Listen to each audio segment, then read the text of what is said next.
Hello everyone. Maybe you don't believe me, but this is actually the international world premiere of this movie. And it's about a story about glaciers and love and adventure.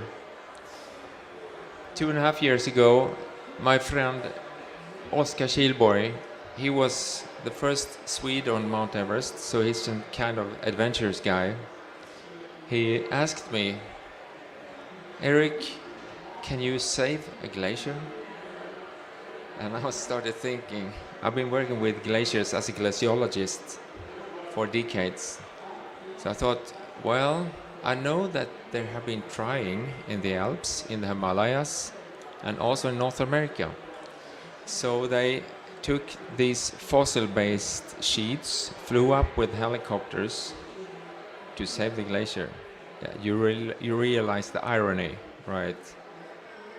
So it's like, turning out the fire with gasoline. So we thought there must be a better way. So we thought, and we found a company who made, there's wool from sheep that is too coarse for clothes. So normally they throw it, but we took it together with the cornstarch and made sheets with the innovation company. And we borrowed these wagons from a friend, kayak wagons. And we went up there to the southernmost glacier in Sweden that is actually now split up in two parts to try to see, can we save snow and ice from melting? So this is a story about how to make a CPR on a glacier. So sit back, 90 minutes, you will see the first view ever of this movie. Okay, guys? I'll be here afterwards as well, of course, for your questions.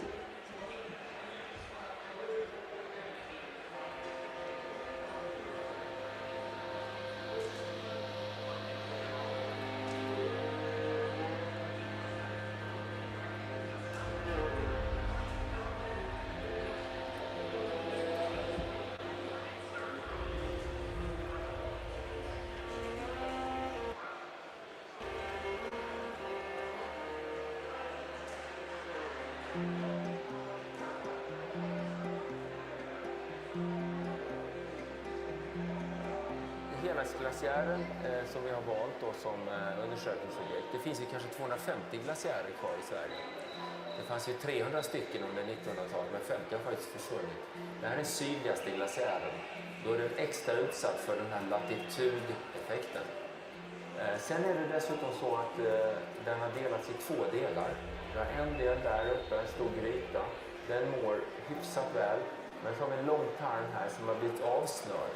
Och när en glaciär snörs av och delas i två delar, det brukar vara det första steget. Att faktiskt en av delarna kan dö. Alltså det blir dödis. Och vi vill, just därför har vi kallat projektet HLR på glaciär. Kan man göra hjärt-lungräddning på glaciär? För att visa på action i klimatfrågan. Och det här är ett sätt att visa det. Mitt namn är Nina Kirchner och jag är glaciolog här på Stockholms universitet och jag är också föreståndare på Tarfala forskningsstation. En glaciär bildas när en massa av snö omvandlas till is och börjar röra sig under sin egen vikt under tyngdkraftens påverkan. Jorden kallas ibland för den blåa planeten och det är därför att 70% av jordens yta är täckt med vatten. Det mesta är saltvatten. Vi har bara 3% av allt vatten på jorden som är färskvatten. Och 2/3 av det är sparat eller lagrat i våra inlandsisar och glaciärer.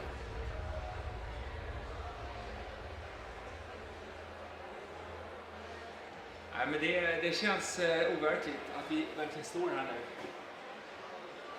och ska iväg. Glaciär, övertäckningsduksvagn. Och varenda grej vi gör känns som första gången man gör. Vi har krupit fram tills nu ska vi lära oss att gå. Det är ingen som har berättat hur vi ska gå. Just do it.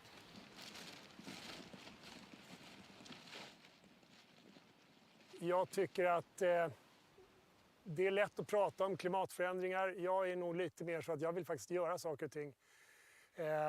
rent fysiskt och praktiskt. Så då tänkte jag att då täcker vi en del av den här glaciären, ser hur mycket snö och is vi kan rädda under en sommar. Så det här är ett test. Vi lägger ut 2 rullar här på 2 gånger 10 meter under sommaren. Får vi se i hösten här hur mycket som vi har lyckats spara.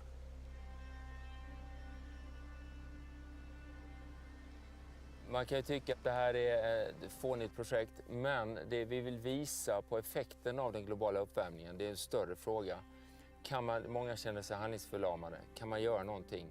Som glaciolog, som älskar glaciärer, jag gråter i kapp med att glaciärerna smälter. Beräkningarna för år 2100 har visat att när det gäller Sveriges glaciärer så kommer 4 av 5 ha minskat väsentligt eller försvunnit. Det är klart att man kan sätta plåstret, men att bekämpa orsakerna är det viktigaste vi kan göra.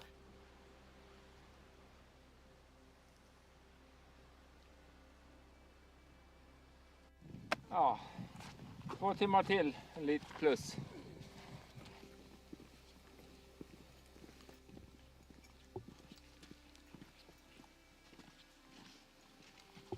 Vi fick hit dukarna genom att rulla ihop dem på kajakvagnar och dra dem från Ljungdalen och hit till 1,3 mil. Det tog ju 5-6 timmar någonting. Så vi kom hit väldigt sent, mitt i natten. Men som tur var det ljust, så vi såg ju hela vägen. Men vi var sjukt trötta. Att dra 50 kilo efter sig, vi hade nog inte räknat med hur tungt det skulle vara. Men nu är de här. Ja, det var väl ingenting. Imorgon är jobbet, men middag kommer smaka jävligt bra. Ja, det är gott. Fantastiskt bra. Det var en pers. Första gången vi gick här så hette och kolla ett krön, nu är vi fram. Nej, Ja. nu kommer krön. Vad fan, så bara, kommer aldrig fram. Men fy fasen alltså. Nej, det var en av de tuffaste grejer jag har gjort, måste jag säga. Stenar, fjällstenar överallt. Och så hål och så bäckar och grejer. Men hjälps man åt så går det. Och speciellt när man får målvittring. Och när middagen står på bordet här, då känns det väldigt, väldigt bra. Då glömmer man allting.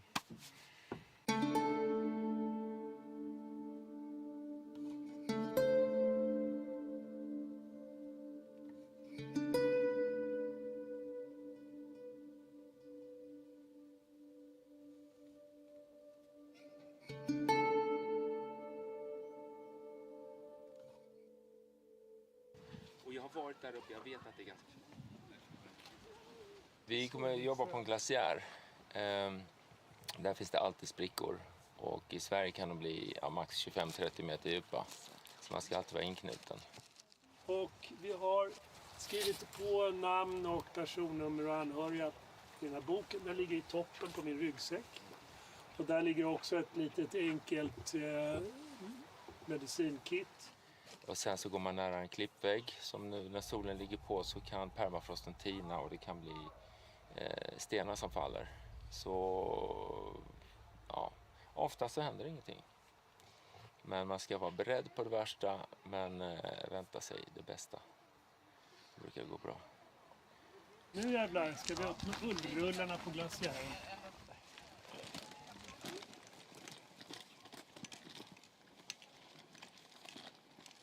Hur ska vi klara Parisavtalet? Alltså max 1,5 graders uppvärmning jämfört med förindustriell tid. Och idag släpper vi ut 40 miljarder ton varje år. Vi ska ner i 0 så småningom, så fort som möjligt. Men nu släpper vi ut 5 ton per person på planeten. Vi ska ner 1 ton per person. Och då är frågan, vad är 1 ton koldioxid? Det är jättesvårt. Men tänk att man tar flyget från Stockholm ner till Malaga. Fram och tillbaks. Det är 1 ton. Då har du förbrukat hela din kvot som vi klarar. Du får inte käka något, inte resa något, inte köpa något, inte andas ut resten av året. Det är det vi behöver förhålla oss till. Det är den vägen vi ska. Så att flyga ner dit tillbaks, det är ganska dåligt utnyttjande av det tonnet du har. Och du ska inte kunna köpa dig fri. Du kan inte betala och kompensera för ett fossilt ton. Det går inte.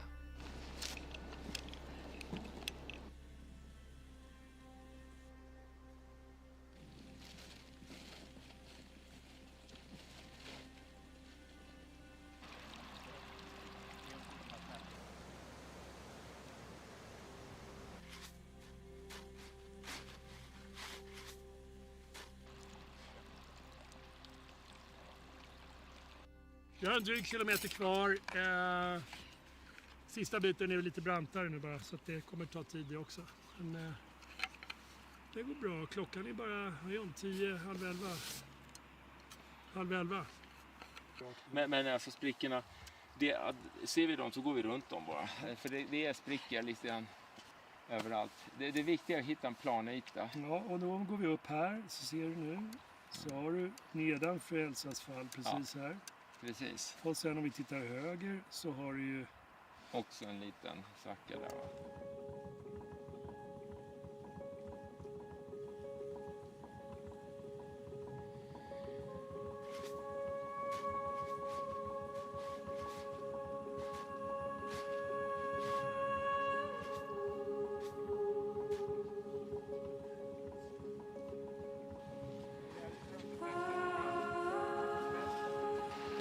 Så knyter vi in det i repet bara. Det blir jättebra. Ja.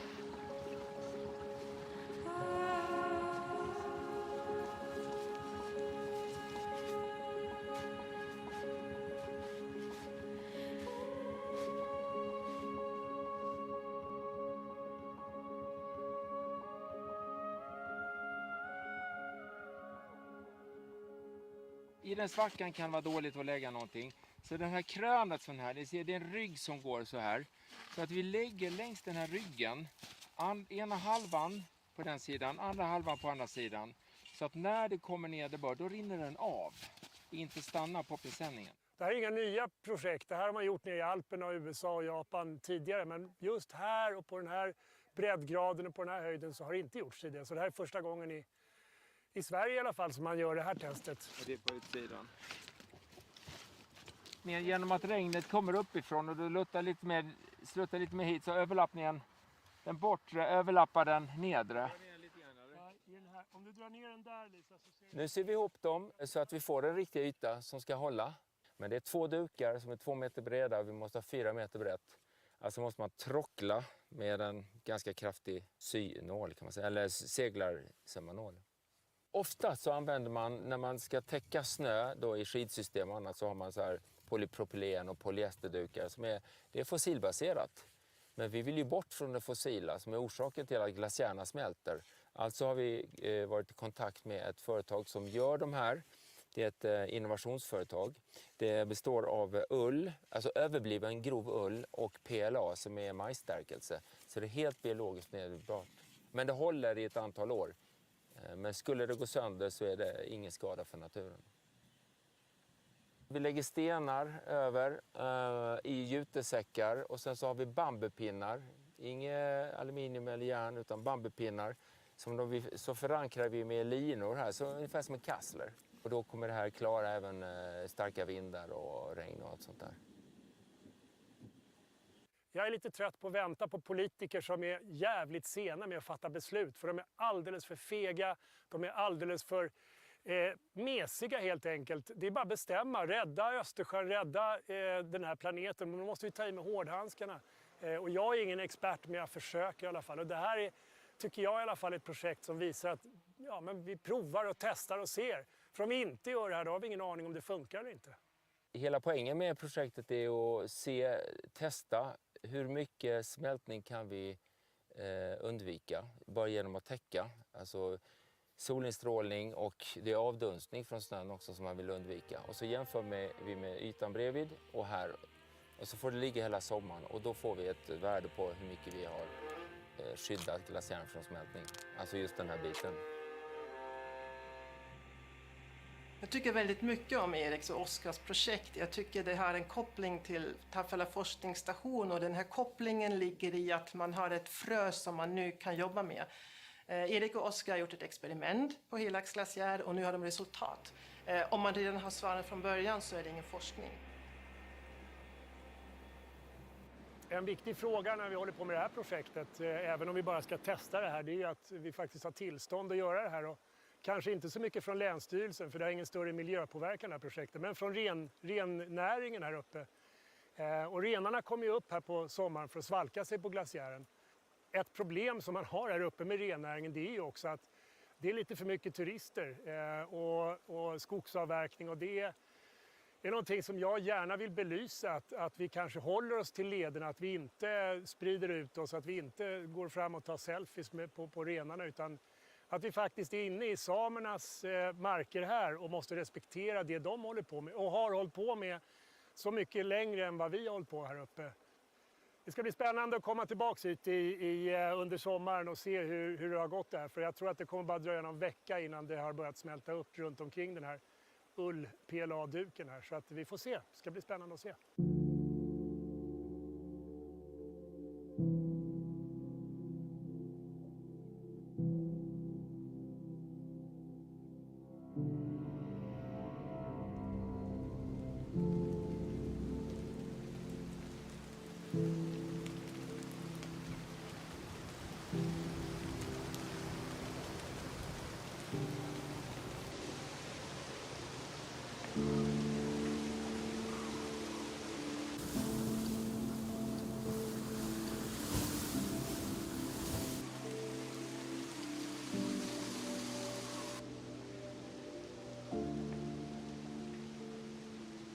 Nu är vi uppe på Helagsglaciären på 1450 meters höjd och vi har just kommit upp till det här stället där vi har vår ullmatta som har legat hela sommaren. Det var en mäss här uppe med det har smält så otroligt mycket så att det har kollapsat men har skyddat.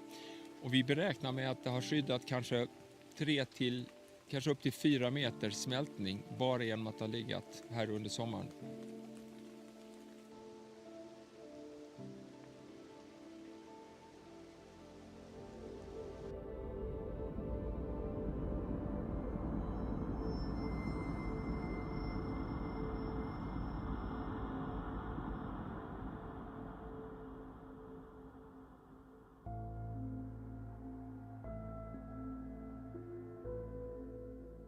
Det här är egentligen både ett lyckat projekt och ett misslyckat projekt. Därför anledningen till att vi gjorde det här från början var att vi ville ha en visuell, att vi faktiskt ser hur mycket av glaciären som smälter. Och uppskattningsvis 4 meter. Till skillnad från om du gör andra klimatsmarta val där du tar tåget istället för flyget, så ser du här vad faktiskt den här glaciärsmältningen har för effekt. Så nu får vi se vad som händer framöver. Man skulle behöva täcka en större bit för att få en större utvärdering. Trots kollapsen känns det väldigt lyckat. Nu i september när vi var uppe så rullade vi ihop dukarna, samlade ihop allt material, gick upp en bit på bergsluttningen där vi förväntar oss att det blir lite mindre snö. Vi markerade stället dels med en lina upp på berget där Oskar klättrade upp högt upp för att markera. Men då har vi en exakt geoposition så vi vet var de ligger. Frågan är bara hur djupt ner under snön de ligger för att vi ska kunna lägga ut dem igen.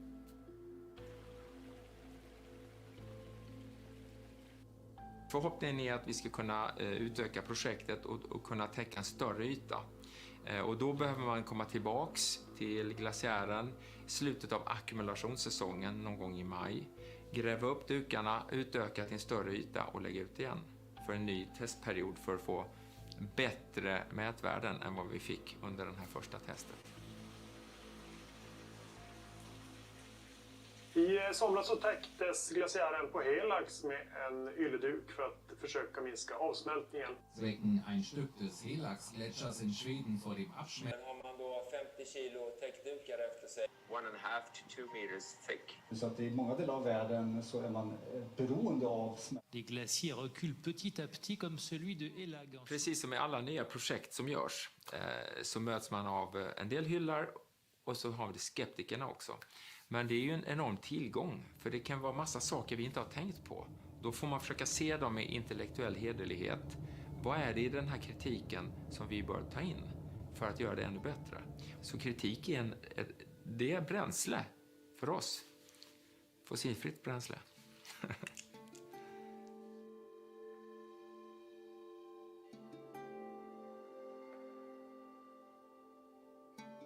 Här så ser man skillnad. Climate action som syns. Och kanske kan det få folk att börja aktivera sig lite grann. Vi skulle alla behöva vara aktivister på något sätt. För att ställa om hur vi tänker, hur människor beter sig, vilka val vi gör, är sådana här projekt extremt viktiga.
So thank you for viewing. There are more people now than when we started.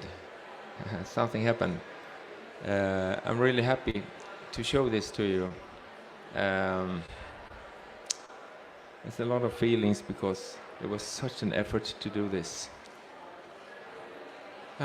So please ask me anything. I don't know if you've seen a project like this before.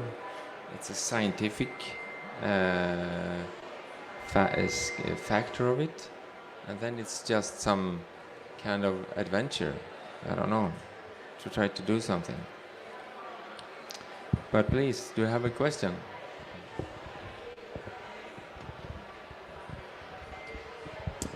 Thank you. I thought that was fascinating and a very well produced film. I have two questions. The first is, how scalable is this approach to the scale of a larger glacier rather than the area? And secondly, it's a bit more cross-cutting. So I'm actually from a farming background, traditionally. And currently the wool of the sheep, which you used in this, is basically worthless. So when you shear the sheep, now you'll typically lose about half you'll pay more to shear the sheep than you'll get for the value of the wool. So it's worth about half as much as the cost to actually shear the sheep. So is this potentially a way you could get a demand for this over a bigger scale and address both of these problems in the longer term? Oh, really good questions. This was just a test, but because it have never been done before in this way, there was 20,000 news agencies writing about this, and it wasn't supposed to be like that, but it was a surprise to us. To scale it, yes, we have actually scaled this winter. No, this spring, I was supposed to continue with the project, but I had to go to Svalbard. The ones who saw me 2 days ago, or 3 days ago, this Jubilee expedition, there was so much planning with that. So Oscar continued with his team, with the others, on Kebnekaise, the highest mountain in Sweden. There's a little glacier called Björlings. They covered 15 times 15 meters. And now I got the results now this autumn, and it's a bit higher. It's not so much melting. It's much more north and much higher. So they had about 2.5 meter of protection, and it was bigger area, so it didn't collapse. So you can, yes, if you have the finances, you can cover larger areas. We had like 2 centimeters thick, but I think it's enough with maybe 1 centimeter. It would be lighter, because this one roll is 25 kilos, 2 rolls 50 kilos just to drag up the mountain. There's a lot of, grit. So it's scalable, and of course you need to find financing for the farmers, for the sheep farmers, and rather to the useless wool, to earn money from that. That is also a business option for the farmers. So theoretically this is scalable. But the most important thing is to show how much we could save. So if you turn this action into reduction of fossil fuels, then you understand how powerful it is, how fast the glaciers melt. So maybe it's about imagination and communication project more than trying to. Only in Sweden we have 250 glaciers. In Norway they have 2,000, and those are two small countries. In Pakistan you have 7,000, most glaciers in the whole world. And what happens when they melt? You see what happened in Pakistan. A third of the country totally flooded, and then 30-40 million people, climate refugees within their own country. And you have the strong monsoon, and that is partly because the deforestation in Amazonas. So Earth is all interconnected. So whatever we do here affects something else. You can almost call it the butterfly effect. Well, that what's a bit of outflying, but so I believe it can be done locally. But I think the imagination and communication impact is maybe more important. Yes? Yeah, thank you. I thought that was really cool as well. At some point you showed that this has been tried elsewhere as well, in the US, I think you said New Zealand. Yes. And have they had similar results? Is there some difference in what they found out? Oh, really good question. We had, there were really differing results because of the insulation, altitude, and also the view of the north, east, west, or south. So it differs from almost nothing to several meters. But they have tried, different things. You know when you cut wood, all this wood waste, they cover it with that, and they tried a lot of other stuff. But this was the most efficient by far. So I first did some research with French glaciologists in Chamonix Mont Blanc, the highest mountain in Europe.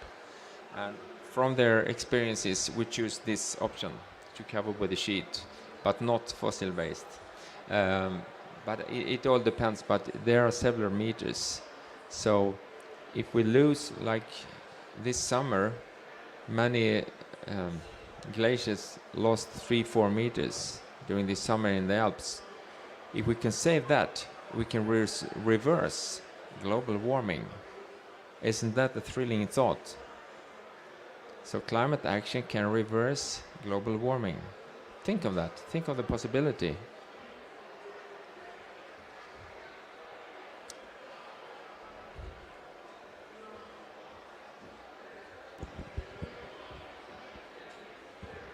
On a sort of related note, then, is there a kind of optimum type of glacier where this works really well? I think it would work on any glacier, but you have to have winter and summer seasons. For instance, in Antarctica, you don't have any surface melting. You only have melting in the fringe, in the calving. You cannot stop calving because that's the ice dynamics who rules. So I would say you need a valley glacier. There are 5 different glaciers: top glaciers, apron glacier, a little ice cap, and then you have whole ice sheets.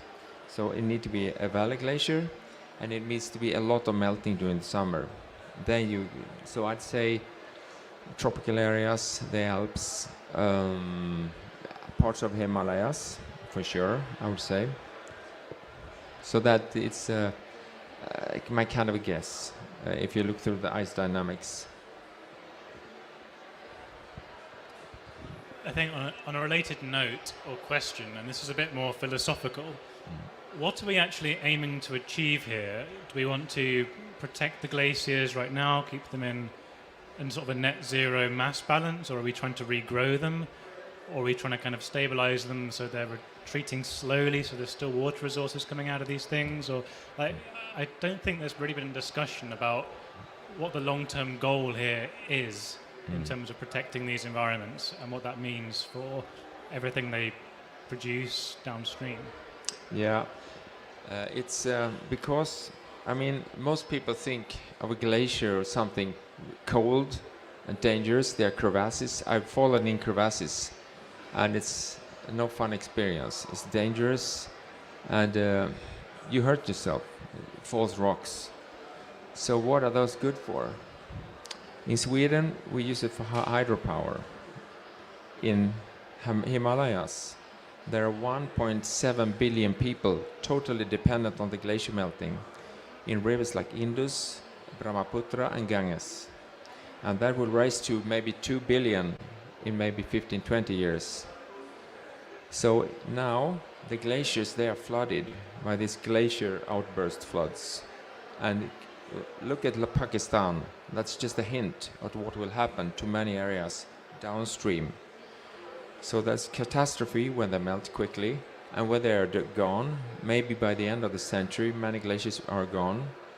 Then during 5 months of the year, you have no water supply. 2 billion people, no water supply that we've had for thousands of years. What will happen to those people? Just an open question. So the glaciers are that will create huge climate refugee flows all around the world. So I'd say glaciers are crucial for our well-being. So start hug a glacier if you want.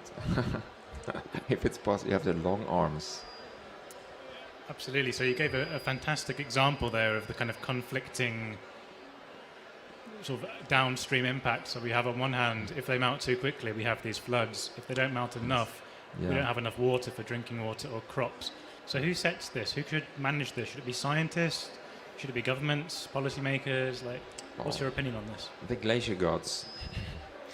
No, it's we have the ICIMOD center in Kathmandu. They are doing this research all over the Himalaya and Himalaya Pradesh and Pakistan mountains, and also in the Kashmir. So first you have to see what happens, causes and reasons. Then politicians need to understand what to do, and if also, ordinary people just see the importance of glaciers, they will start voting for politicians who love glaciers. And to love glacier, you must stop burning fossil fuels. That's the golden rule. Because a glacier melts if it gets too warm. If it gets colder, it grows. It's the perfect climate meter. There is nothing else on this earth that is such a perfect climate meter as a glacier. And it's easily to watch. You don't have to be a glaciologist to look at the glacier and see what happens. Just one picture a few years ago and a new picture. You see how it retreats. And we're dependent on it. And we've been spoiled with having this perfect paradise for 10,000 years during the whole Holocene. And now since the great acceleration in the 1950s, then you have this big change. And it's consumption driven. Consumption, fossil fuels. So it's a lifestyle. We should be more ice-loving persons. Everyone would benefit for it because, for instance, in Sweden, that's a small country, we had 160,000 refugees 4 years ago. And that created a chaos in schools and medical institutions and everything. And also cultural tension. What if, in a couple of decades, we will have now we have 65, 70 million refugees each year. We will have maybe 2, 3, or maybe 4 million people in a couple of decades. We will have like 15, 20 million people coming into Sweden. What will happen then? So these are just open questions. So we will all be affected by the behavior of the glaciers, how they react to our emissions of fossil fuels. So everyone should be a glacier activist or something. That's my wish. Or because this shows how climate action really changes the world. So every one of us can be part of it. You choose your option: coral reefs, glaciers, deserts, forests, animals. But through the little detail, like this is a small glacier, through a small detail, you can explain the big story. So sometimes you don't have to do huge pure projects. Do a little thing and show it. Talk to a journalist, and they might get interested. But sometimes it's the curiosity that can change something. And it was unexpected with all this media attention. We had no idea. So.